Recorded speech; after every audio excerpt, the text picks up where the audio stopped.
राधे राधे दोस्तों। पुरुषोत्तम मास में कर्ण योग कुछ प्रमुख धार्मिक और आध्यात्मिक कार्य है जो बिल्कुल सरल है। इसे करने से अक्षय पुण्य की प्राप्ति होती है। जैसे नियमित रूप से भगवान विष्णु और श्री कृष्ण की पूजा करें, उनके मंत्रों का जाप और ध्यान करें। आप अपने इच्छा अनुसार कुछ पाठ भी कर सकते हैं, जैसे श्रीमद् भगवद गीता, विष्णु सहस्त्रनाम और रामचरितमानस का पाठ भी कर सकते हैं। ओम नमो भगवते वासुदेवाय मंत्र का जाप करना अत्यंत शुभ माना जाता है। इस महीने में किए गए कुछ दान से भी अक्षय फल की प्राप्ति होती है। इस दान से विष्णु और कृष्ण दोनों ही प्रसन्न होते हैं और उनका आशीर्वाद प्राप्त होता है। जैसे अन्नदान, वस्त्र दान, नहीं कुछ हो सके तो जल का दान करें।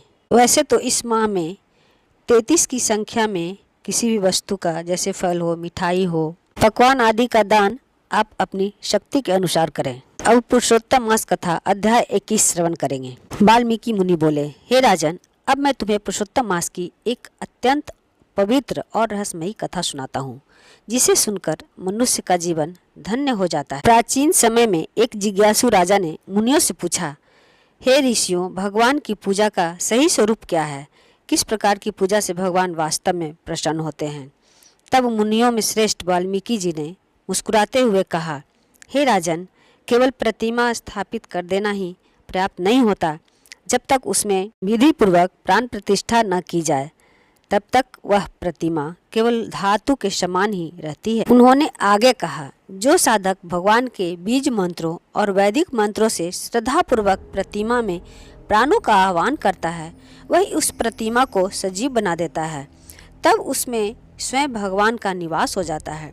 यह सुनकर राजा अत्यंत चकित हुआ और बोला, हे मुनिवर, इसके बाद क्या करना चाहिए? वाल्मीकि मुनि बोले, इसके बाद साधक को अपने मन को एकाग्र करके भगवान पुरुषोत्तम का ध्यान करना चाहिए। वे श्याम वर्ण, श्री वत्स चिन्ह से युक्त त्रिभंग मुद्रा में और राधा रानी के साथ अत्यंत मनोहर रूप में विराजमान है।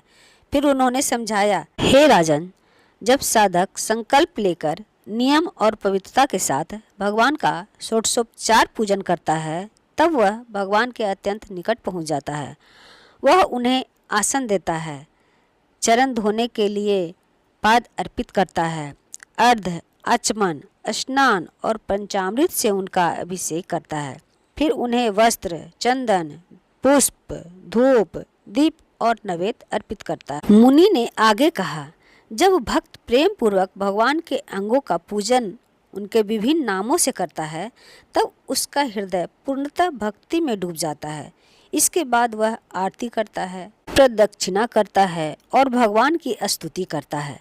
राजा ने विनम्रता से पूछा, हे प्रभु, यदि पूजा में कोई त्रुटि हो जाए तो? तब वाल्मीकि जी बोले, हे राजन, मनुष्य से भूल होना स्वाभाविक है। अंत में मंत्रहीन, क्रियाहीन कहकर भगवान से क्षमा याचना करनी चाहिए। भगवान तो भाव के भूखे हैं, वे सच्चे हृदय की भक्ति को ही स्वीकार करते हैं। फिर उन्होंने कहा, पुरुषोत्तम मास में जो भक्त प्रतिदिन तिल से हवन करता है और घी का अखंड दीप प्रज्वलित रखता है, उस पर भगवान विशेष कृपा करते हैं। अंत में वाल्मीकि मुनि ने कहा, हे राजन, जो मनुष्य इस पवित्र पुरुषोत्तम मास में श्रद्धा, नियम और भक्ति के साथ भगवान श्री कृष्ण का पूजन करता है, वह इस संसार में सभी सुखों को भोग कर अंत में परम धाम को प्राप्त करता है। यह सुनकर राजा का हृदय भक्ति से भर गया और उसने निश्चय किया कि वह भी पुरुषोत्तम मास में विधि पूर्वक भगवान का पूजन करेगा। इस प्रकार यह कथा हमें सिखाती है कि सच्ची श्रद्धा, विधि पूर्वक पूजा और भगवान के प्रति पूर्ण समर्पण ही जीवन को सफल बनाते हैं और भगवान की कृपा प्राप्त होती है। दोस्तों, अगर ये वीडियो थोड़ी भी अच्छी लगी हो तो लाइक करें, शेयर करें और सब्सक्राइब तो करें ही, प्यारा सा कमेंट्स दें। जय श्री कृष्ण।